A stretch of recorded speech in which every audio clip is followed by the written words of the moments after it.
नमस्ते। स्वागत है आपका कामिका एकादशी कथा को सुनने के लिए। एक समय नारद जी ने कहा, हे भीष्म पितामह, आज मेरी श्रावण के कृष्ण पक्ष की एकादशी की कथा सुनने की इच्छा है। कृपया आप इस एकादशी की व्रत कथा विधान सहित सुनाइए। नारद जी की इच्छा को सुन पितामह भीष्म ने कहा, हे नारद जी, आपने बहुत ही सुंदर प्रस्ताव किया है। अब आप बहुत ध्यानपूर्वक इसे श्रवण कीजिए। श्रावण महीने के कृष्ण पक्ष की एकादशी का नाम कामिका है। इस एकादशी की कथा सुनने मात्र से ही वाजपेयी यज्ञ के फल की प्राप्ति होती है। कामिका एकादशी के उपवास में शंख, चक्र, गदाधारी भगवान विष्णु का पूजन होता है। जो मनुष्य इस एकादशी को धूप, दीप, नैवेद्य आदि से भगवान विष्णु की पूजा करते हैं, उन्हें गंगा स्नान के फल से भी उत्तम फल की प्राप्ति होती है। सूर्य चंद्र ग्रहण में केदार और कुरुक्षेत्र में स्नान करने से जिस पुण्य की प्राप्ति होती है, वह पुण्य कामिका एकादशी को भगवान विष्णु की भक्ति पूर्वक पूजा करने से प्राप्त हो जाता है। भगवान विष्णु की श्रावण महीने में भक्ति पूर्वक पूजा करने का फल समुद्र और वन सहित पृथ्वी दान करने के फल से भी ज्यादा है। व्यतिपात में गंडकी नदी में स्नान करने से जो फल प्राप्त होता है, वह फल भगवान की पूजा करने से मिल जाता है। संसार में भगवान की पूजा का फल सबसे ज़्यादा है, यानी भक्ति पूर्वक भगवान की पूजा ना बन सके तो श्रावण महीने के कृष्ण पक्ष की कामिका एकादशी का उपवास करना चाहिए।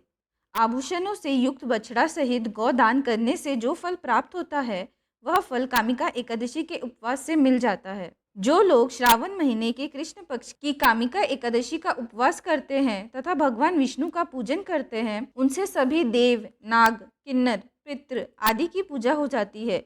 इसीलिए पाप से डरने वाले व्यक्तियों को विधि विधान सहित इस उपवास को करना चाहिए। संसार सागर तथा पापों में फंसे हुए मनुष्य को इनसे मुक्ति के लिए कामिका एकादशी का व्रत करना चाहिए। कामिका एकादशी के उपवास से भी पाप नष्ट हो जाते हैं। हे नारद जी, स्वयं भगवान ने अपने मुख से कहा है कि मनुष्य को अध्यात्म विद्या से जो फल प्राप्त होता है, उससे अधिक फल कामिका एकादशी का व्रत करने से मिल जाता है। इस उपवास को करने से मनुष्य को न यमराज के दर्शन होते हैं और न ही नरक के कष्ट भोगने पड़ते हैं। वे स्वर्ग का अधिकारी बन जाता है।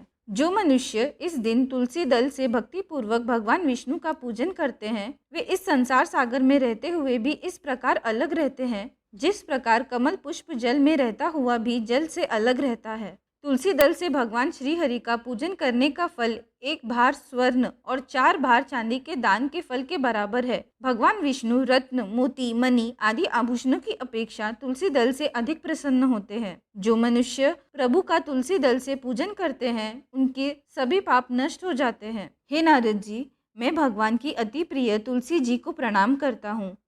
तुलसी जी के दर्शन मात्र से मनुष्य के सभी पाप नष्ट हो जाते हैं और शरीर के स्पर्श मात्र से मनुष्य पवित्र हो जाता है। तुलसी जी को जल से स्नान कराने से मनुष्य की सभी यम यातनाएं नष्ट हो जाती हैं। जो मनुष्य तुलसी जी को भक्ति पूर्वक भगवान के श्री चरणों कमलों में अर्पित करता है, उसे मुक्ति मिलती है। इस कामिका एकादशी को जो मनुष्य जागरण करते हैं और दीपदान करते हैं, उनके पुण्य को लिखने में चित्रगुप्त भी असमर्थ है। एकादशी के दिन जो मनुष्य भगवान के सामने दीपक जलाते हैं, उनके पितर स्वर्ग लोक में अमृत का पान करते हैं। भगवान के सामने जो मनुष्य घी या तिल के तेल का दीपक जलाते हैं, उनको सूर्य लोक में भी सहस्त्र दीपकों का प्रकाश मिलता है।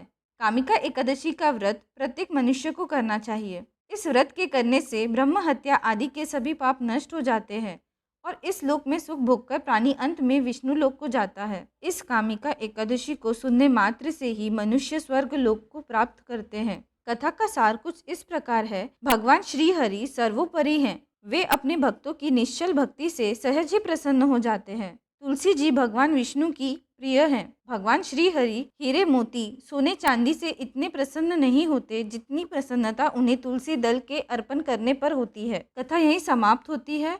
आप सबका बहुत बहुत धन्यवाद।